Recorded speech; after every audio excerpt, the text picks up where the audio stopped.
On m'a volé ma toute petite enfance uniquement parce que j'étais juive. J'avais rien fait. Elle savait qu'elle avait été dans les camps. Mais entre les camps et elle, entre ce qui lui était arrivé à elle, il y avait un mur d'une épaisseur absolue. On a été envoyé dans le premier camp. C'était un camp de concentration qui était dans l'est des Pays-Bas, Fürth. Peut-être une petite fille de 4 ans et demi à la faculté d'enregistrer ce qu'elle veut bien. Je sais juste des bribes du premier camp de concentration que j'ai cassé un thermomètre, qu'on m'a engueulé, que j'ai pleuré. Je n'ai enregistré aucun train, même pas le dernier train quand on est sorti, et puis j'ai fermé. Parce que j'étais tellement malade que je pense peut-être j'avais envie de vivre et que c'était le seul moyen de survivre, de ne pas se rappeler. Evelyne est quelqu'un, ça fait partie des souffrances qu'elle s'est infligées, des choses qu'elle a redécouvertes en témoignant. Elle commence par témoigner pour retrouver son histoire, et témoignant retrouve l'histoire de son pays. On ne savait pas, rien ne disait que la proportion de juifs tués aux Pays-Bas est équivalente à celle de la Pologne. Parce que je veux qu'on sache qu'aux Pays-Bas, on n'en parle toujours pas, et que ça a existé, et que le 3/4 des Juifs ayant vécu aux Pays-Bas ne sont pas revenus, et qu'on occulte ça complètement, parce que ça, je veux qu'on le sache et qu'on ne l'oublie pas. Après la guerre, pas beaucoup d'enfants sont sortis. Il y avait des gens qui s'étaient enfuis aux États-Unis, qui revenaient aux Pays-Bas. À ce moment-là, on allait chercher Evelyne dans son lit, on la faisait se lever parce qu'ils voulaient toucher cette petite fille qui s'en était sortie. Elle a fui cela aussi, pendant des années. Elle voulait pas être la petite fille qui s'en était sortie. Elle voulait pas. Ma grand-mère à Bergen-Belsen va donner des cours de français, des cours d'anglais, pardon, à des gens qui sont très durs, qui sont des déportés juifs de Salonique, mais qui travaillaient avec les nazis et qui étaient des capots à qui on avait confié la garde du camp. Donnant ces cours-là, elle avait un peu plus de nourriture. Elle avait pu échanger de la nourriture contre un médicament dont mon grand-père avait besoin, sinon il allait mourir. Elle les a sauvés, et en même temps, et ça c'est quelque chose qui tourmente Evelyne, qui souffre d'un syndrome d'abandon depuis toujours, le jour où les Allemands sont rentrés aux Pays-Bas, elle a essayé de se tuer.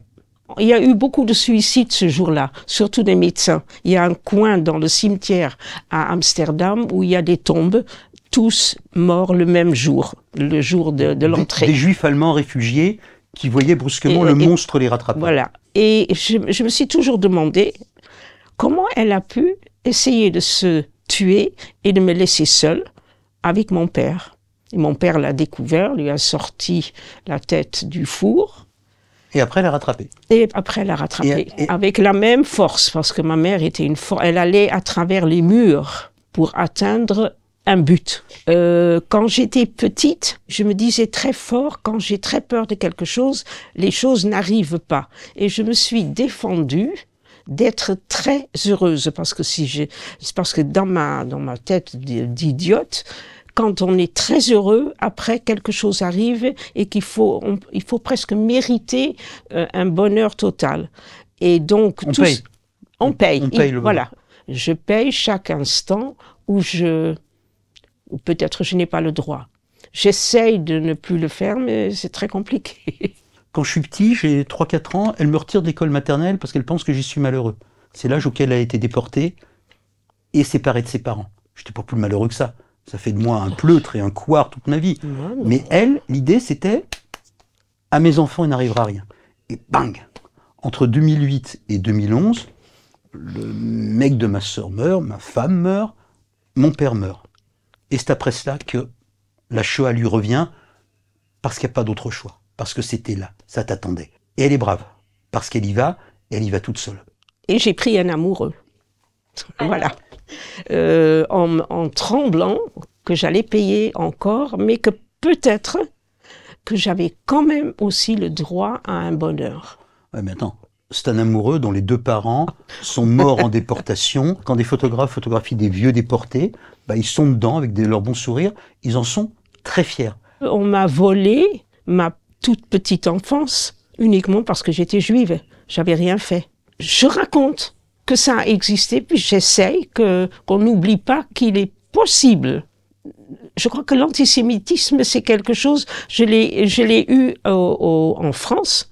J'ai travaillé, j'étais dans une boîte où ma chef de service, en 1961, a pu me dire « Je sais très bien pourquoi vous travaillez, Madame Askolovitch, parce que vous autres, vous aimez l'argent. On a pu le dire tranquillement en 1961. Un jour, parce qu'elle doit donner des documents pour avoir droit à une pension pour les anciens déportés, une amie lui envoie des documents qu'elle récupère au musée de l'Holocauste à Washington, qui sont des registres des camps nazis dans lesquels elle était. Que j'imprime et sur lesquels je pleure pendant 3 jours. Des listes avec mon nom à moi, et là, c'est devenu la réalité. J'avais vraiment, moi, été dans les camps. C'était la vérité, soudain. La vraie vérité. Et là, à l'époque, tu as quel âge? J'avais 73 ans. Je pense qu'il faut l'enseigner. Je pense que la Shoah est vraiment quelque chose que personne ne peut imaginer. On ne peut pas imaginer qu'on a décidé en janvier 1942 qu'il fallait la solution finale du peuple juif et qu'il fallait qu'il y ait plus un seul juif en Europe. C'est quand même quelque chose d'assez unique, qu'au moins qu'on s'en rappelle. En juin 2022, il y a une cérémonie à Fürth. Et Evelyne, pour la première fois, donc âgée à l'époque de 83, presque 84 ans, accepte l'invitation. Je suis arrivée là, j'étais assise et j'ai été paralysée.